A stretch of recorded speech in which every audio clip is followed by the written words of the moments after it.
Pemirsa, mantan Ketua Dewan Perwakilan Daerah Republik Indonesia Irman Gusman telah mengajukan gugatan pra-peradilan melawan hukum kepada sejumlah pimpinan Badan Kehormatan DPD ke Pengadilan Negeri Jakarta. Pihak mempertanyakan pemecatan Irman sebagai ketua yang dinilai menyalahi undang-undang.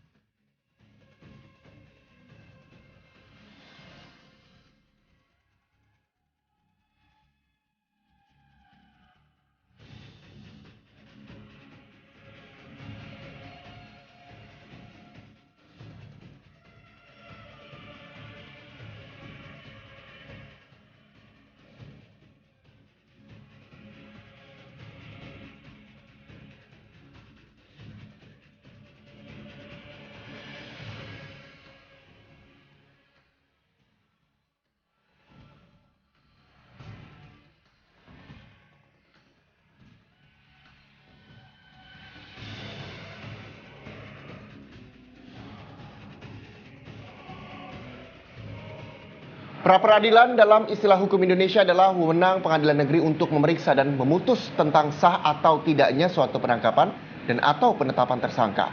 Seperti diketahui, mantan Ketua DPD RI Irman Gusman pekan kemarin telah mengajukan gugatan pra-peradilan atas penangkapan dan penetapan dirinya sebagai tersangka dalam kasus dugaan korupsi impor gula.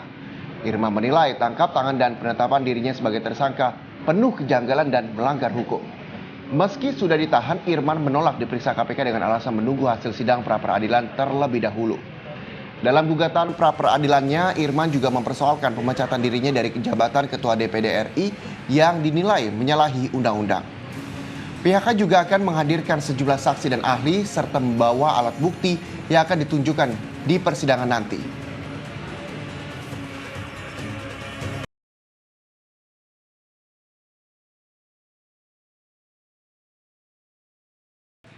Ya pemirsa, untuk kesekian kalinya penegakan hukum di Republik ini di ujung tanduk. Pasalnya kekuasaan hukum disinyalir dimanfaatkan untuk membungkam pihak tertentu. Bagi banyak pihak di negeri ini, kiprah KPK menangkap Irman Gusman menimbulkan banyak pertanyaan karena disinyalir sebagai upaya KPK memperbaiki citra lantaran terbentur kasus-kasus sensitif seperti reklamasi, sumber waras, bahkan Bank Senturi.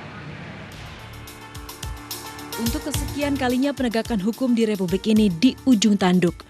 Pasalnya kekuasaan hukum disinyalir dimanfaatkan untuk membungkam pihak tertentu. Contohnya penangkapan Ketua Dewan Perwakilan Daerah DPD Irman Gusman oleh Komisi Pemberantasan Korupsi KPK.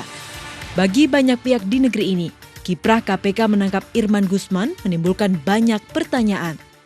Salah satunya terkait Direktur Utama CV Semesta Berjaya Saferiandi Susanto.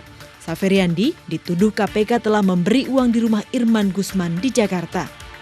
Padahal status Saferiandi adalah tahanan kota Pengadilan Negeri Sumatera Barat. Dibawa ke kota lain, ke Jakarta untuk melakukan hal ini. Ini merupakan pelanggaran hukum kami. Orang yang melanggar dalam status pelanggar hukum dibuat untuk menjebak Pak Irman Gusman sendiri.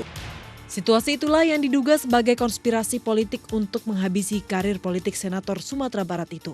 Situasi yang sama juga disinyalir sebagai upaya KPK memperbaiki citra karena terbentur kasus-kasus sensitif seperti reklamasi, sumber waras, bahkan Bank Senturi.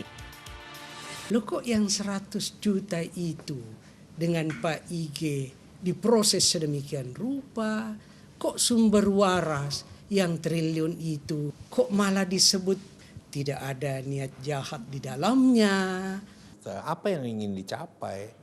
Apakah ingin dicapai itu menghukum orang secara jabatan? KPK adalah lembaga ad hoc bersifat sementara untuk menjadi lokomotif penegakan hukum di tanah air. Menilai peristiwa Irman Gusman sebagai upaya menutup agenda besar di KPK mungkin saja terlalu dini.